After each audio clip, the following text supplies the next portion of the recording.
Hi, this is Kirsten Morley, your certified emotion code and body code practitioner. I am here with Trevor Dimick. I'm just going to kind of introduce you and just kind of what you've told me, all of that fun stuff, just like your credentials and all of that fun stuff. So Trevor is actually a life transformational expert, educator, mentor, and speaker. He is a leading instructor on the universal laws of success and wealth, and his unique program, his programs help success and wealth become a lot more of like this natural and automatic part of your life rather than like struggling and grinding all the time. And he is the founder of and owner of Transcend Incorporated, and he is also the founder and owner of Rocky Mountain Brain Integration Incorporated. And Trevor graduated from Weber Weber State University with his degree in child and family studies and psychology, which is so fascinating. I love psychology. And he has earned his certified family life educator certificate from the National Council on Family Relations. That's a big words. And he has earned his cross analogy brain integration certification, which actually helps with ADD, dyslexia, and all of that, those learning disabilities and stuff, which I've actually done. It's amazing. And that he learned from the Enhancement Institute. And Trevor is an author. He's also an author of the Amazon #1 bestseller book, The 14 Laws of Happily Ever After. That is quite the introduction. So I would It's a love, mouthful. Sorry. it is, no, it's okay. It's great. I think it's a great bio. There's a lot of things that you should be proud of there. So super cool. So really quick, I would love for you to tell us about yourself, kind of where you're from, like all of that fun stuff. So just to, All yeah. right. Well, I come from small towns. I grew up in a small town, born in a small town. If you want to call 5,000 small or 25,000 small, I consider both small. So I grew up in a Yeah. small town with a big family. There wasn't a lot of, a lot of wealthy people where I grew up.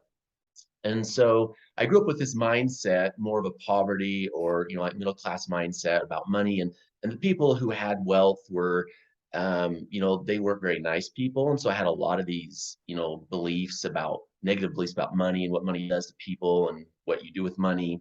Um, but I also grew up with a learning disability called dyslexia, which you mentioned a little bit with the learning enhancement and brain integration type of thing. And so I struggled with learning. Learning was very difficult for me. And so like reading, spelling was almost impossible.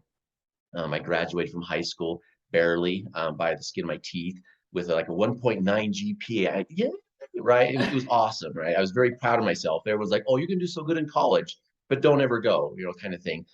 Because I did so well in high school. I was reading about a Yes. fifth grade reading level, and so learning was extremely difficult for me. I had no intentions of going to college at all, but I had some life changes. Got married an amazing wife who was very encouraging. Is like, hey, you can do this, you can do this. I'm like, no, I can't do this. But Yeah. she pushed me, got me into school, and I ended up graduating, like I said, with my degree in family studies, psychology, and I was very intrigued about this because I love to help people, and I want to help people have stronger families and stronger marriages because I love my family so much, I love my marriage so much, and wanted people to enjoy that as well. Um, but as I started my own construction business after getting married, and the construction business was up and down, up and down, up and down. Our finances were up and down, up and down, up and down, and I kept feeling like I hit this glass ceiling all the time. Like I just couldn't get beyond this level of income, and I felt like I was stuck all the time. And then 2008 hit, and the real estate market crashed, and I found myself on the verge of bankruptcy for about a year, year and a half. And it was rough. Like I had experienced a lot of rough things in my life growing up with dyslexia, but this was a whole new level of like, wow, what am I going to do? Level of stress and these overwhelming feelings of failure and just frustration and anger. And I'd learned about the law of attraction and some of these, self-help stuff, but I could never get them to work with money. I could attract green lights, I could attract open parking places, I could attract all sorts of things. But when it came to money, it was just this hard thing. It was this financial roller coaster that drove me nuts. Yep. And so during this time of financial woe of I'm going to lose everything I've worked hard for my entire life, I realized I really just dug into these self-help more and understanding these laws and how these universal laws work with the subconscious brain and the conscious brain, and everything I'd learned there from my degree and graduating from college in the psychology. And then I was trained in this cross analogy brain integration technique that's more energy and how the body is energy, and we're made of cells, it's made of atoms, it's made of electrons and protons, which is a positive negative energy. And you can influence the body by manipulating the electrons and protons and the energy of the body. And I started putting this together with the subconscious, how the brain works and all this stuff. Anyway, I created this amazing program that is life changing, right, Kirsten? Absolutely. Okay, so we're gonna take a second here and just say, so about 5 or 6 years ago, I actually did literally just a month of this, and my life shifted so much that I actually stopped doing the program because it was becoming too much for me, in a good way. So I stopped it and I was like, okay, I'm good. Like I can handle this. Like I can handle this plateau. But then and like my life has dramatically shifted over the course of the last 5 or 6 years, and ever since then, I hit a plateau again like this last year, and I was like, I need to get back into this because I know how much it changed my life. And on top of like what I do, obviously the emotion code, body code, and all of that, but I feel like some of the emotion code and body code wasn't quite getting some of these laws or these personal limiting laws that I was like, I am doing all this work about money, and I feel like I have to keep going back to like that one belief, and for some reason it just wasn't shifting. So I was like, okay, I'll try this again. And what do you know, my life, I've done it for the last month. Let's see if I keep going. But I've done it for the last month, and I like, it's so interesting. It's almost like you said, in the first month for me, there are so many shifts and changes that it's almost like it feels like chaos, but it's almost like things are it's like Bob Proctor saying like you have to get rid of like the things in your closet in order to put new clothes in your closet. And I'm like, that's actually what's happening to me right now. So I am really excited to keep going, but it's so good because there's so many things that I'm getting rid of that I cannot wait to see what's coming. All of that fun stuff. So yeah, so it sounds like the 2008 market housing market crash really changed you. I would love to know what makes your program, because it sounds, because you said that you were doing other programs and you were just figuring out your universal laws. What makes your program so great in the fact where so it's like, what's different about your program than any other program out there? Great question. A lot of the other programs I've done have phenomenal information. They provide you with great things to learn, to do, but it's the do part, it's the application. I would go to a 3-day seminar, learn all this information, come home and be like, okay, but how does this apply to me? How do I make this work for me? And I get really frustrated because I'd read a book and learn all this information, be like, oh, great, but now what, right? And I learned about the law of attraction. I was trying to get it to work for me, but it was working for all these other things that weren't really important to me. Whereas money was way more important to me when you're on the verge of bankruptcy. It's really important to Absolutely. you when you're on the verge of bankruptcy. uh, and so, but I couldn't get it. I couldn't attract more money. I couldn't attract more money. I was so frustrated. And that's where I started learning about the law of attraction works at a conscious level and a subconscious level. And as long as it's working at the conscious level, it's a conscious effort. I have to consciously be thinking about what I want all the time. Well, the problem is that your subconscious brain is also thinking and responding to those conscious thoughts. So I can look in the mirror and say, I'm wealthy, I'm wealthy, and I'm wealthy, and think about being wealthy and think about money. And then my phone vibrates and goes, oh, my bank account's overdrafted again. I'm in the red, right? And then that is like, Yeah. oh, no, I'm not wealthy. I'm poor. I'm struggling, but right. And there's this conscious effort. It's like holding your breath because consciously you can hold your breath. But breathing is a subconscious function that's done automatically and naturally without you thinking about it. Right. And as you hold your breath, you can hold it for a few seconds or maybe a couple minutes if you're really, really good at it. But eventually your subconscious brain takes over and says, nope, I'm in charge. We're going to start breathing again. And it turns off your brain. You pass out and you start breathing. And this is what it was like with money. I'm like, I'm consciously trying to track money, but I can't because there's this other battle going on that's keeping me from it.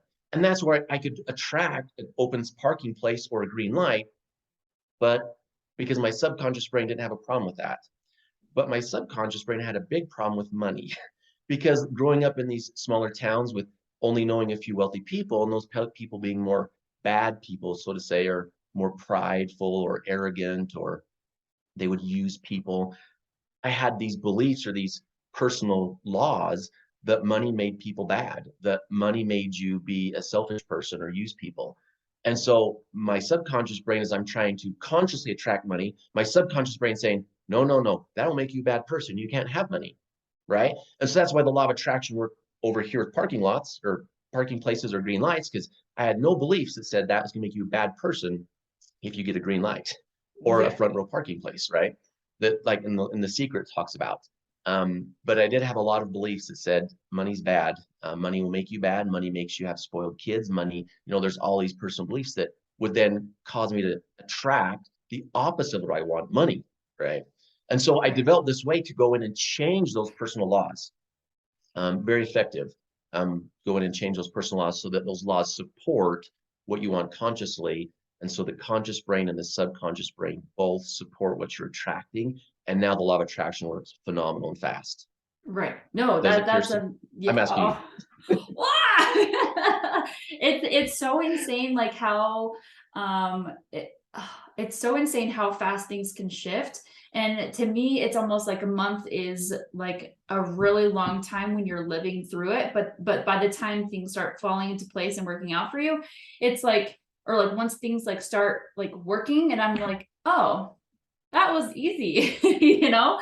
But I would love to hear one of your favorite analogies. I want to hear the money as a tool, how you compare that to a hammer, Oh, because yes. this was when I first heard this, I was literally it literally changed everything for me.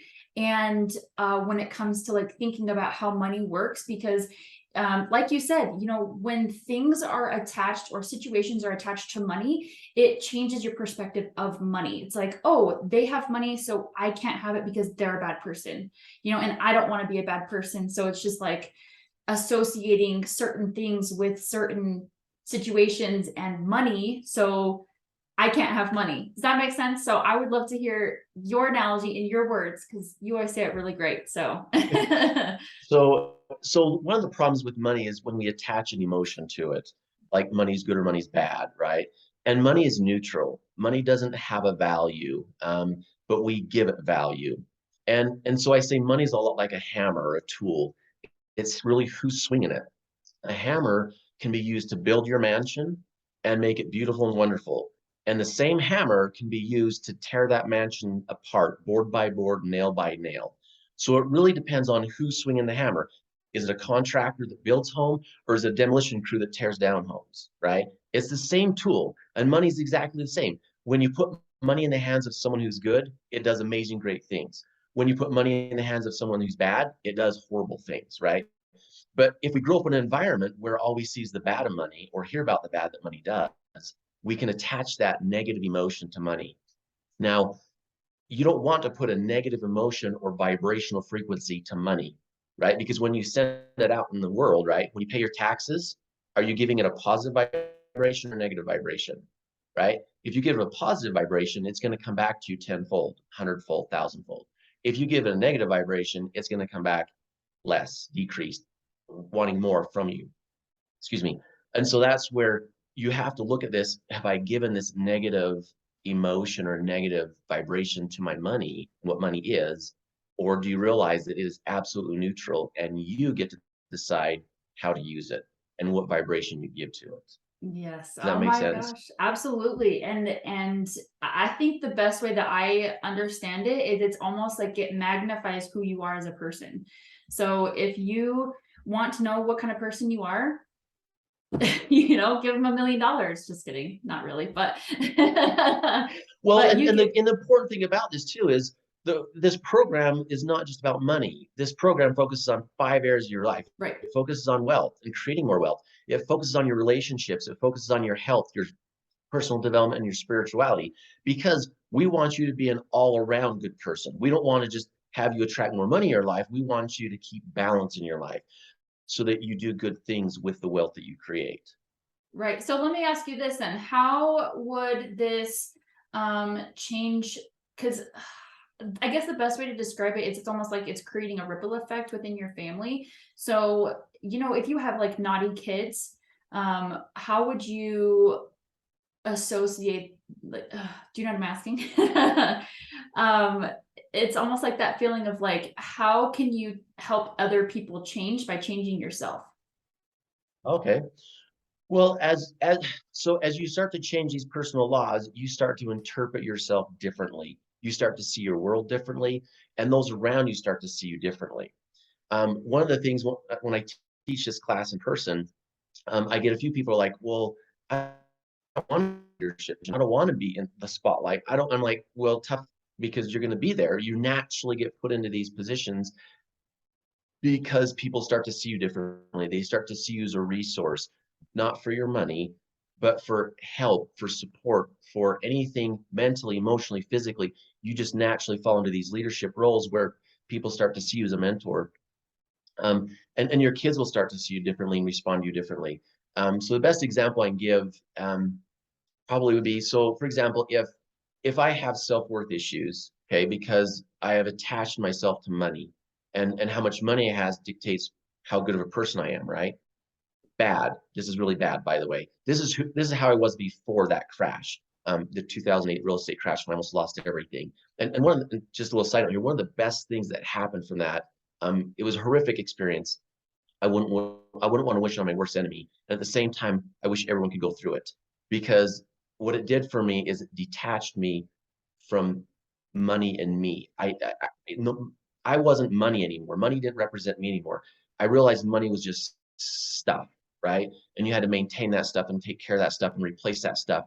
And it was just stuff. And I was able to detach myself from money and see me who my true best self, rather than seeing myself through the lens of money. And so it's really important to be able to do that. But at the same time, if I have that belief that my money shows what type of a person I am by the stuff I have and I've purchased with money, then when my child goes respond to me, if I had a bad financial day where I lost some investments or something, now I'm in a negative vibration. And so when my child comes to me and say, "Hey, can you read with me?" or "Hey, can you do this?" or does something annoying, I'm going to respond to that person, my child, very negatively, because I'm already in that frequency and vibration. And so by learning how to keep yourself in a high vibration and a positive frequency, regardless of your environment, where you're separated from your environment and those things around you, you can be your true and best self and respond to that person according to your true and best self. That's best for that person, best for you, rather than just reacting to the environment. You can actually respond correctly to it. And if that core belief is, I'm a bad person because I lost money, then I'm going to start responding to everyone in a bad way.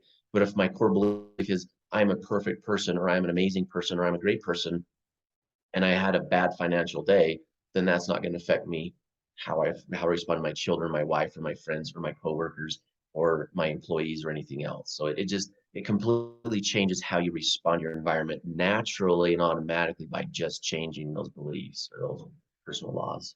No, that's literally what's happened in my life over the course of like 5 or 6 years. And especially over the last month, because I'm getting back into it, because it's almost like my kids are responding differently to me because I'm responding differently to them. So it's me, I the drop in the pond, and creating this ripple effect. spouses. Oh, And sorry. spouses. Oh, sorry, I think Yeah, it like cut out. ex-spouses start responding to them better and cooperating better when you start doing the program. Absolutely. Absolutely. No, I can attest to that. So not that I have exes that are, But your anyways, kids. my kids and my husband. Yeah. So I feel like things are shifting, and My husband is actually also doing this, and I can personally see a difference in him and his self-esteem. And it's just, I'm not going to talk much about that just because I don't know if he even wants me to talk about it, but I can seriously see a huge difference. And when both of us are doing it together, I feel like there's like this compound effect. So like we're just awesome lately, which is great. There's so much communication, and it's awesome. So all right. And Oh, go Kirsten, ahead. it is highly recommended to do it together as a couple, because if one grows and the other one doesn't, now you're not on even planes anymore, right? You're not on the same mindset. You're not on the same thing. That difference can cause some Contention. problems in the relationship. But sometimes the relationship's all this way and you need to come up to your spouse, right? Yep. And so a lot depends on the situation, but I always encourage couples to do it together, because you're going to be on the same plane, regardless if you're here or here, you're going to end up here on the same plane. And you get this compound effect, right? If you take one piece of yarn and pull on it, you can pull it apart. You take two pieces of yarn, it's stronger. It's harder to break too, right? Right. In fact, you've probably heard of the scenario of oxen, right? Yoking yourself to Yep. something, right? One oxen or one horse can pull 1,000 pounds, whatever. Two horses or two oxen could pull 3,000 pounds, right? It's not just doubled, it's compounded. It's compounded. Um, Yep. and as a couple, you can really become very compounded and strengthen that attraction power, or anything you're trying to do in life. So Yep. Absolutely. And it's been amazing for us so far. And I'm really excited to see my husband attract his brand new truck. So anyways, okay, so what is one of the biggest beliefs that you feel like you have overcome, that you feel like has really changed your life, or what's given you like the biggest pivot in your life? Um, well, I would say the biggest set of beliefs that I changed was really that money's not bad, that money doesn't make bad people. I discussed a little bit in the past. That was probably the biggest one that really, and it was very intense. Like it was more inclusive. Like there was a lot of beliefs I had to change to get over that one, because it wasn't just money's bad, but it was, like it's just, money will make. I don't want spoiled kids. I don't want spoiled rich kids kind of thing. I don't want people to use me all the time or expect me to pay for everything all the time just because I have money. Um, there was a lot that was tied into this idea that money's bad that I had to work through. And it's amazing, because as you work through some of those, you'll see this huge break where all of a sudden now you're just attracting all this money, right? And there may be another glass ceiling, right? And you have to figure out, okay, what are these other beliefs that are they're limiting now? Because now I went from from here to here, but I want to get to here. And so it's like these steps you take of working through these different beliefs, it's keeping that money from you. And that's one of the powerful things about the program is I teach you how to identify those limiting beliefs or those limiting laws that's keeping you from attracting and having those things you want in life. Right. No, that's so interesting because over the last 3 years, 2 or 3 years, we hit a really good income, and then it like went down. And I realized, which is one of the biggest reasons why I was like, I need to do this program again, because I had beliefs about having money and then like not keeping it, or like because I have money now I have to spend it all. And anyways, it was a big eye-opening thing for me, because like once I was able to like bring in the income that I was really wanting, it's almost like, okay, I have to burn myself out in order to have that much money all the time. But then I realized over this last year, I was like, no, I don't have to burn myself out to have that income. So this year, 2023, I'm like, this is the year that I am going to just attract naturally and automatically attract money to me. And me just like giving equal effort. Does that even make sense? That's perfect, because some of those personal limiting laws is like I have to work hard for money. Yep. If you grew up in an environment where like my grandpa is a cattle rancher, like you worked hard on the farm, like it was hard work for little income. And so I had some of those beliefs too, that I have to work really hard for money. And if I don't work hard for it, I don't deserve it and I can't have it or keep it. And so you go to work really hard for the money, and then it can disappear, go away really fast if you don't have those beliefs and those personal laws that says, I've earned this, I deserve it, and I can hold on to it. Right. No, exactly. Exactly. So, all right. So a couple more questions. What is your biggest or your best tip for overcoming objectives of money when it comes to purchasing your program? Did I say that right? I think I said that right. So people are like, is it worth the investment? Is that what you're Yeah. saying? Like, how do you Yeah, overcome this? like, It's oh, I don't 1,200 have, bucks. yeah, like I don't have money. I can't afford that, or like that's too much money, or like what is your biggest belief that you could help somebody change right now, or justification? I think you know what I'm asking. So money again is relative. What's the difference between $1 and $10? A zero. Zero. 1 0, right? What's the difference between $1 and $100? Two nothings. Okay. You have to let go of this idea that money, $1 is worth less than $100. Okay. This our environment teaches this concept that money is limited, that there's only so much of it. Okay. But literally the difference between $1 and $10 is zero, nothing. There's just 1 0 behind it. And when you start thinking this way and start seeing this way, you'll start to see your money stretch and your money go farther, because $1, $10, $100, $1,000, money doesn't have a value. We give it that value. What value giving $1,200 for a program that's going to change your life? Okay. How much do you spend on going out to eat? How much do you spend on gas? With gas prices right now, I mean, some people are spending $1,200 a month on gas, right? Or going out to eat or whatever, right? There's always ways you can look at your budget and say, how can I save $100 a week? If you can save $100 a week, you'll have the money to pay for the program in 12 weeks, right? And $100 is literally a tank of gas for some, or 2 tanks of gas for others, depending on what you're driving. Right. But it's not that hard to really save $100 a month if you really want it. And if you start, and I'll tell you one tip, this is what really changed my life when I was on that verge of bankruptcy. I actually got a letter in the mail saying, pack your stuff, we're foreclosing on your house next week. Okay. And my wife and I had recently learned this new technique where we'd say there's a simple and easy solution, and then you fill in the blank.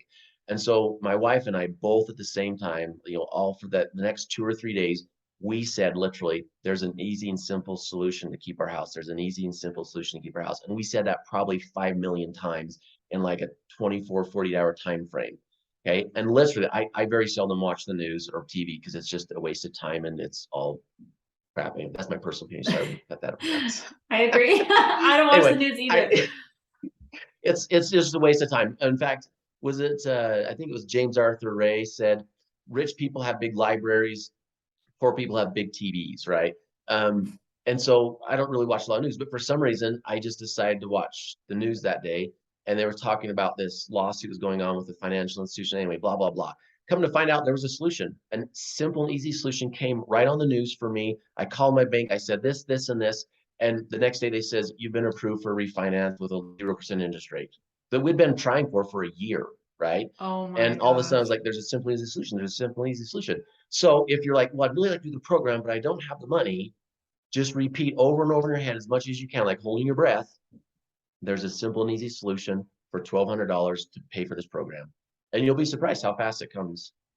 Yeah, I actually want to add something because I've done that same thing where we've been in situations where we're like, there's a simple and easy solution to like have this work out. So the whole thing, I just want to add to the end. I hope you're okay with this, but it's there's a simple and easy solution to have $1,200 because things fall into place and work out for me.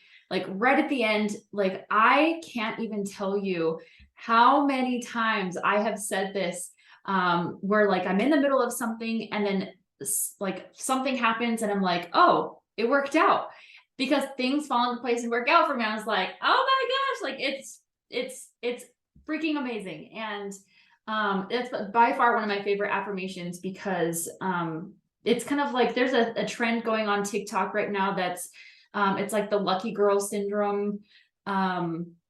thing where it's like, oh, I'm so lucky and that things fall into place and work out for me or something like that.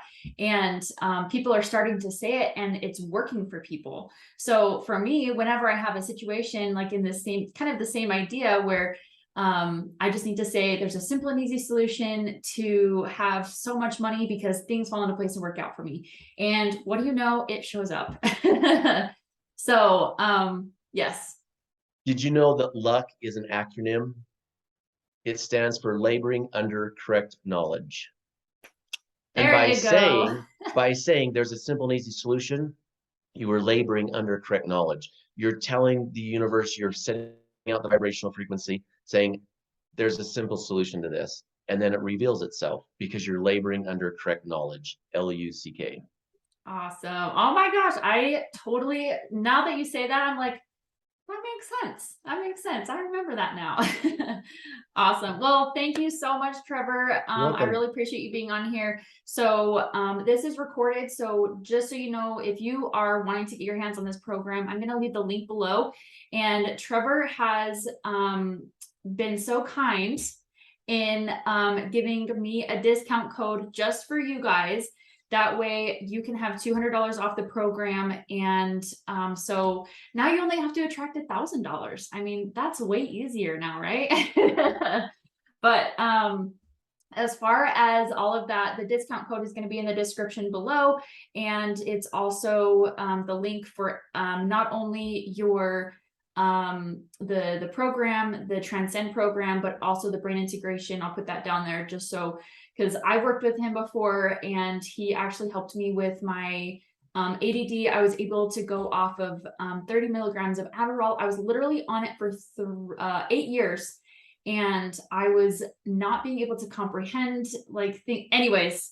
I will put that down below. You can go read all about that. It's such an incredible thing and 10 out of 10 recommend. So thank you, Trevor. I hope you have a wonderful day and that's it. Thank you so much. It was a pleasure, Kirsten.